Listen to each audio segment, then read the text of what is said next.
Xin chào các bạn. Hãy chiêm ngưỡng chiếc vòng cổ bằng vàng lấp lánh và những biểu tượng độc đáo này, nơi những đường xoắn ốc như thôi miên ánh nhìn và ẩn giấu trong đó điều gì đó còn cổ xưa hơn cả lời kể. Ẩn sâu lớp ánh kim ấy là một nền văn minh không để lại kim tự tháp hay là đấu trường đá vĩ đại, nhưng lại hiện diện qua từng hoa văn, nghi lễ, vũ khí và truyền thuyết. Có thể bạn đã từng nghe đến họ, nếu không qua huyền thoại thì là một cái tên quen thuộc trong làng Túc Cầu. Đây là một trong 7 câu lạc bộ duy nhất trên thế giới giành được hơn 100 danh hiệu, cụ thể là 120 danh hiệu lớn nhỏ tính đến năm 2025 và nhiều nhất trong số các câu lạc bộ châu Âu. Khi thành lập vào năm 1887, tên của đội được chọn để nhấn mạnh nguồn gốc chung và bản sắc văn hóa của hai dân tộc người Ireland nhập cư và người Scotland bản địa, và tên gọi của câu lạc bộ ấy chính là Celtic. Nhưng nhìn rộng ra thì đây không chỉ là một đội bóng mà còn là biểu tượng của cả một nền văn hóa từng vang danh khắp châu Âu. Đó là di sản của người Celt, những con người từng định cư trên các hòn đảo phía Tây, từng dệt nên một nền văn minh riêng biệt bằng thanh gươm chiến trận, khúc ca truyền miệng và các nghi lễ linh thiêng giữa rừng sồi. Vậy người Celt là ai và hành trình của họ bắt đầu từ đâu? Hãy cùng chúng mình khám phá qua video hôm nay nha!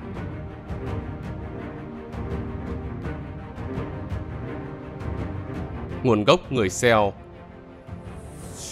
Celt là một tên gọi có nguồn gốc từ thời cổ đại, được người Hy Lạp sử dụng với dạng Kelti để chỉ các tộc người sống ở phía Bắc Địa Trung Hải, nổi bật về văn hóa và tổ chức xã hội riêng biệt. Sau đó, vị tướng La Mã Julius Caesar khi mà tiếp xúc với người Gaul đã ghi chép lại rằng họ tự gọi mình là Celete. Nhưng rồi cái tên này đã hoàn toàn biến mất trong dòng chảy lịch sử châu Âu. Phải đến đầu thế kỷ 18, nó mới được sử dụng lại. Đến thời điểm hiện đại, các nhà khảo cổ và ngôn ngữ học đã phục dựng và sử dụng lại thuật ngữ Celt để chỉ các dân tộc nói ngôn ngữ thuộc nhánh Celt trong ngữ hệ Ấn Âu như là người Scotland, người Ireland, người Mans, người Wales, người Cornwall hay là người Breton. Tuy nhiên, nguồn gốc của cộng đồng này vẫn chưa được xác lập một cách thống nhất và có 3 giả thuyết chính đã được đề xuất để lý giải quá trình hình thành và lan rộng của họ. Giả thuyết đầu tiên cho rằng người Celt phát triển từ nền văn hóa Urnfield bắt đầu từ 3.300 năm trước, trong thời đại đồ đồng.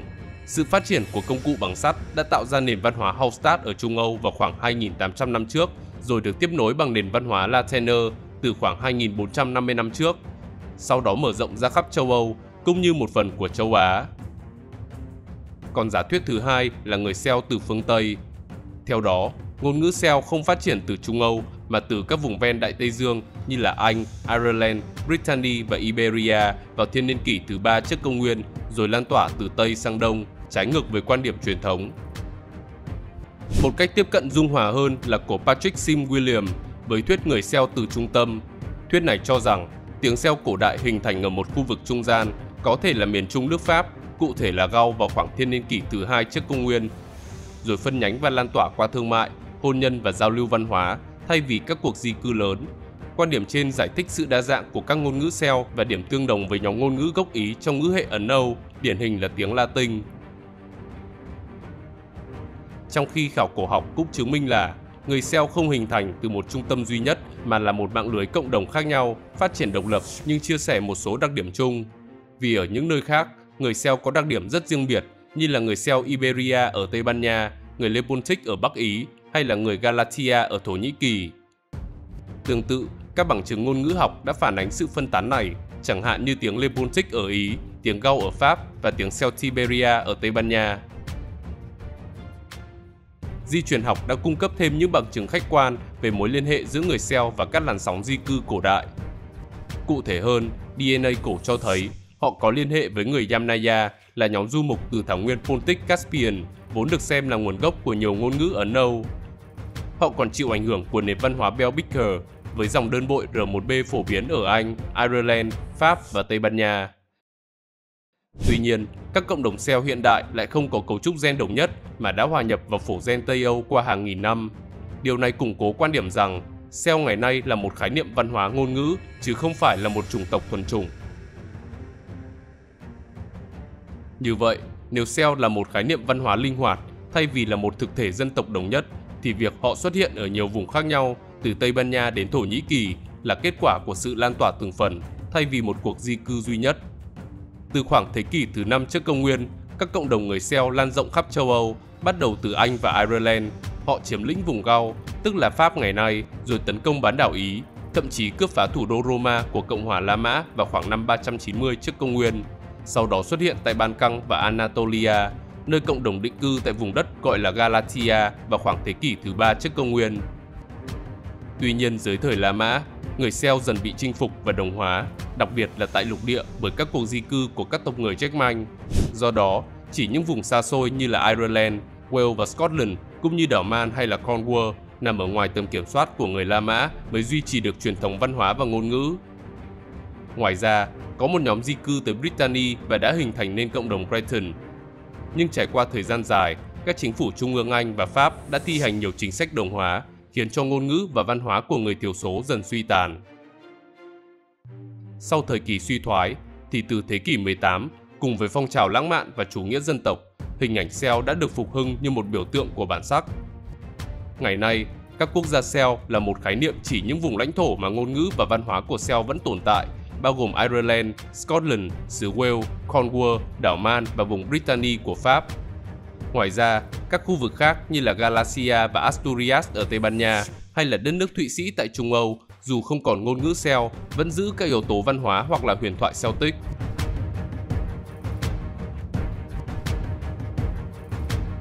Ngôn ngữ, nền tảng của sự kết nối.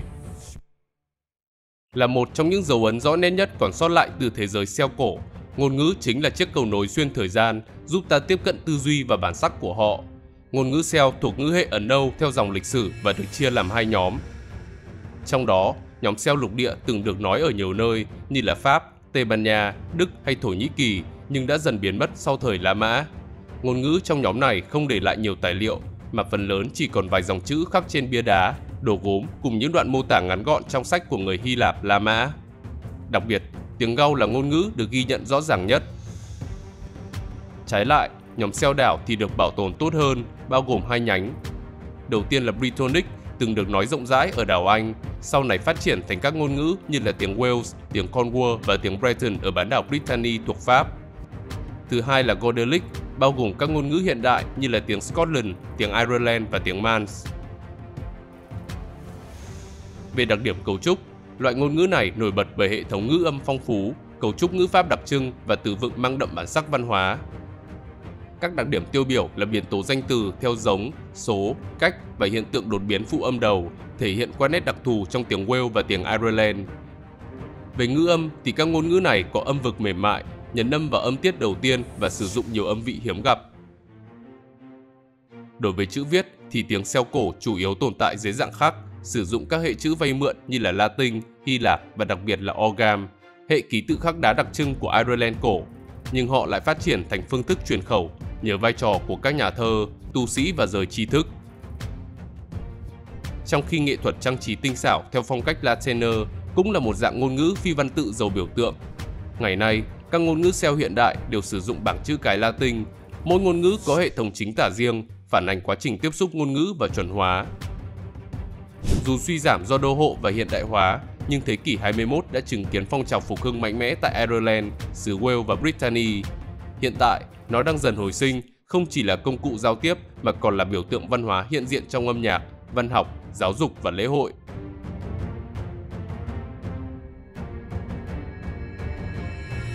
Tổ chức xã hội. Xã hội thời kỳ tiền Cơ đốc giáo chủ yếu tổ chức theo chế độ quân chủ và phân tầng với 3 cấu trúc giai cấp. Đầu tiên là quý tộc chiến binh, tiếp theo là giới trí thức bao gồm druid, luật gia, thi sĩ và cuối cùng là dân thường. Tại một số khu vực, nhất là nơi tiếp xúc sâu với La Mã, còn phát triển thể chế cộng hòa do tầng lớp tinh hoa kiểm soát và mối quan hệ bảo trợ lệ thuộc tương tự như ở La Mã cũng đã được ghi nhận, qua đó cho thấy sự biến đổi về tổ chức xã hội dưới ảnh hưởng của nền văn minh này. Bên cạnh 3 tầng lớp chính thì chế độ nô lệ cũng tồn tại. Những người này thường bị bắt trong chiến tranh, bị bán do nợ nần hoặc là sinh ra trong thân phận nô lệ. Họ có thể bị chuyển nhượng nhưng trong một số trường hợp cũng sẽ được giải phóng. Một điểm đặc sắc khác là hệ thống kế vị quyền lực. Tại Ireland và Scotland, người Celt áp dụng hệ thống Tanist Tree, trong đó người kế vị không phải là con trai vua mà là một thành viên nam trưởng thành và có đủ năng lực trong gia tộc, thường được lựa chọn bởi hội đồng quý tộc.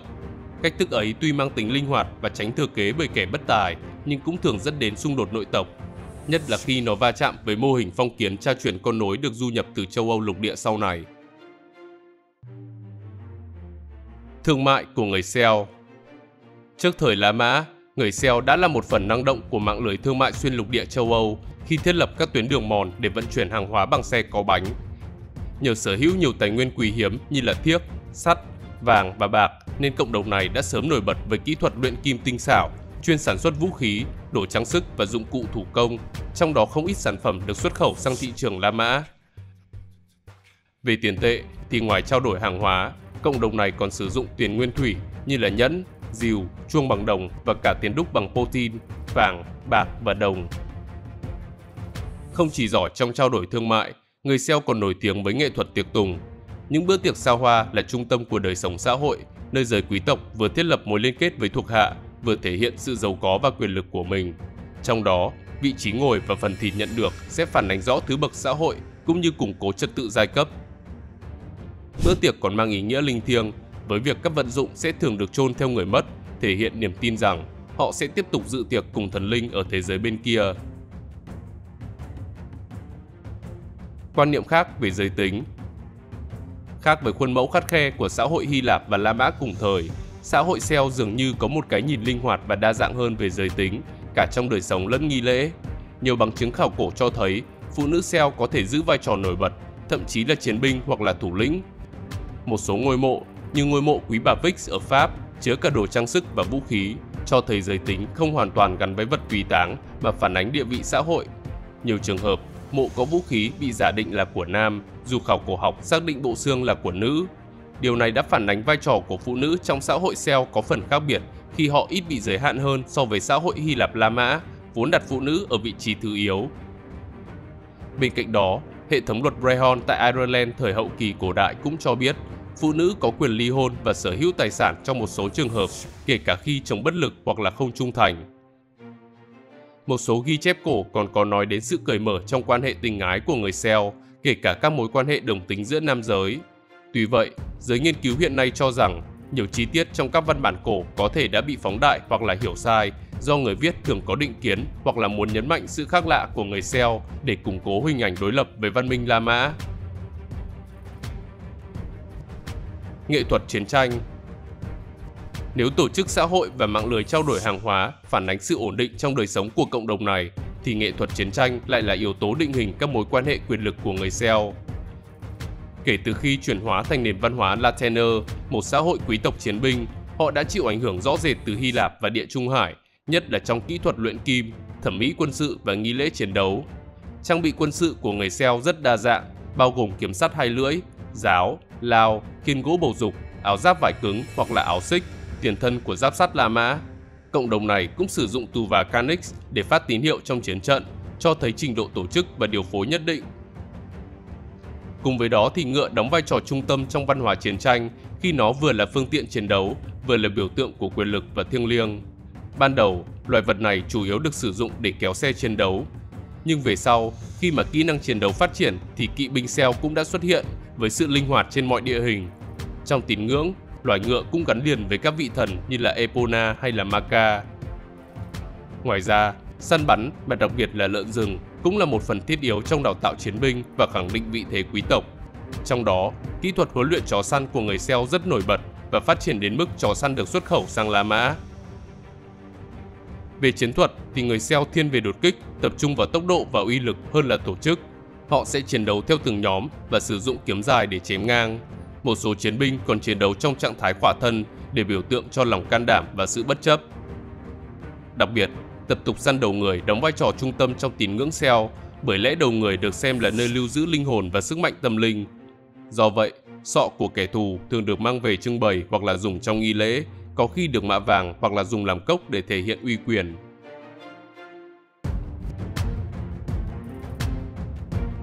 Thế giới tâm linh và nghi thức huyền bí. Người Celt có một hệ thống tín ngưỡng đa thần phong phú, liên kết chặt chẽ về thiên nhiên, đời sống cộng đồng và các thực hành nghi lễ. Dù không để lại văn bản kinh điển, nhưng họ đã xây dựng một thế giới tinh thần sâu sắc thông qua truyền thống truyền miệng, biểu tượng và nghi lễ. Thần thoại Celt rất đa dạng và có những hình tượng phổ quát như là Lux là thần ánh sáng, nghệ thuật và chiến lược, Cernunnos là thần rừng và động vật, Epona là nữ thần ngựa, Dagda và Sucellus là các vị thần bảo trợ nông nghiệp cùng với sự sung túc, vân vân. trong khi trung tâm đời sống tinh thần của người Celt là Druid, tầng lớp tư tế kiêm học giả. Họ không chỉ chủ trì nghi lễ và làm cầu nối với thần linh mà còn gìn giữ tri thức và truyền dạy bằng lời nói qua nhiều thế hệ. Từ thế kỷ thứ 2 trước công nguyên, tín ngưỡng Celt bắt đầu chịu ảnh hưởng từ Hy Lạp La Mã, tạo ra các đền thờ hỗn hợp và đồng nhất hóa thần linh với các vị thần Địa Trung Hải. Dưới ảnh hưởng của Cơ đốc giáo, nhất là từ thế kỷ thứ 5 trở đi, tín ngưỡng Celt dần suy giảm, nhưng nhiều yếu tố như là thần thoại, lễ hội mùa và hình tượng nữ thần vẫn được duy trì trong văn hóa bản địa. Ngày nay, một số phong trào Tân Druid và Pagan giáo đã phục hồi các nghi lễ cổ và thần thoại Celt như một phần của di sản tinh thần châu Âu cổ đại, qua đó khẳng định lại các bản sắc riêng biệt từng bị lãng quên. Những nghi thức thực hành tâm linh đặc sắc. Đối với người Celt, các yếu tố tự nhiên như là rừng, suối, đầm lầy hay là sông ngòi được xem là linh thiêng, đóng vai trò là nơi cư ngụ của thần linh. Do vậy, nghi lễ hiến tế được thực hiện ở những địa điểm linh thiêng như là rừng hoặc là các vùng đất ngập nước, bao gồm việc dâng vũ khí, vật phẩm quý giá, động vật và có thể là con người. Dù có nhiều bằng chứng khảo cổ cho thấy một số cá nhân trong văn hóa Celt từng bị sát hại theo cách có chủ đích như là siết cổ, chặt thủ cấp hay là đâm xuyên tim, nhưng việc đó có thể là những nghi lễ hiến tế vẫn còn gây tranh cãi. Một số học giả cho rằng đây là hành vi tế thần bởi vì nạn nhân còn được chôn cùng với động vật hoặc là đồ quý, phản ánh niềm tin vào sự trao đổi giữa con người và thế giới thần linh. Trong khi nhiều nhà nghiên cứu khác lại nhấn mạnh khả năng những sự qua đời này là kết quả của hình phạt, chiến tranh hoặc là nghi thức tang lễ phi tôn giáo. Tại Ireland, các xác ướp đầm lầy như là Cloney Cavan hay là O'Crogan với cơ thể nguyên vẹn và dấu vết bị trói, cắt cổ và đặc biệt là nhũ hoa bị cắt, được xem là chỉ dấu cho những nghi thức đặc biệt có thể liên quan đến việc hiến tế các cựu thủ lĩnh trong thời kỳ khủng hoảng. Tuy nhiên, do thiếu vắng văn bản hay là truyền thuyết từ chính người Celt, nên các giả thuyết hiện nay vẫn chủ yếu dựa trên suy đoán và góc nhìn của người Hy Lạp La Mã, vốn có thành kiến với văn hóa Celt.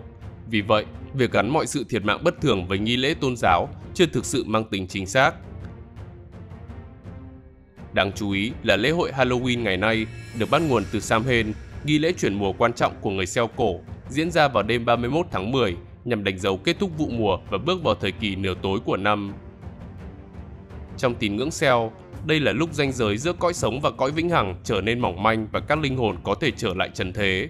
Do đó, để xoa dịu và bảo vệ khỏi các thế lực siêu nhiên, cộng đồng này đã tổ chức các nghi lễ như là hóa trang, đốt lửa trại, khắc củ cải thành đèn lồng và làm lễ vật. Sau đó, khi người Ireland di cư sang Mỹ thế kỷ 19, họ đã mang theo truyền thống Samhain rồi kết hợp với Cơ đốc giáo và văn hóa bản địa, tạo nên Halloween hiện đại. Dù đã thay đổi nhiều về hình thức, nhưng lễ hội này ngày nay vẫn lưu giữ dấu vết của thế giới quan Celt về sự giao thoa giữa sự sống và thế giới bên kia trong chu kỳ tự nhiên. Người Celt cũng có phong tục tang lễ tương đối khác biệt với việc tổ chức rất cầu kỳ, đặc biệt là tầng lớp quý tộc. Điều này đã được thể hiện qua các gò mộ lớn, kiến trúc chôn cất phức tạp. Trong thời kỳ Hallstatt, người đã khuất thường được đặt trong những phòng mộ bằng gỗ và ở bên trong các gò đất nhân tạo có đường kính lên tới vài chục mét, tiêu biểu như ngôi mộ quý bà Vix ở Pháp hay là mộ thủ lĩnh Hugdorf ở Đức. Bước sang thời Latiner, các chiến binh quý tộc được chôn cùng kiếm, giáo, áo giáp và xe chiến, trong khi người thường chỉ có vũ khí hỏng hoặc là vài món đồ gốm, phản ánh rõ rệt sự phân tầng xã hội. Đồng thời các hình thức mai táng cũng có sự khác nhau theo từng vùng. Gần đây, một phòng chôn cất ở Riedlingen thuộc nước Đức ngày nay có niên đại khoảng 585 trước công nguyên đã được giới khảo cổ phát hiện. Phòng mộ làm bằng gỗ sồi nguyên khối, dài hơn 4 mét và nằm trong một gò đất rộng 65 mét. Bên trong có các hiện vật như là đinh đồng từ xe tang, xẻng gỗ và bình gốm còn nguyên vẹn. Qua đó giúp các nhà khảo cổ tái dựng hình ảnh một lễ tang hoàn chỉnh của giới quý tộc Celt, nơi sự giàu có, quyền lực và tín ngưỡng kết hợp chặt chẽ trong nghi thức tiễn đưa người đã mất về cõi bên kia.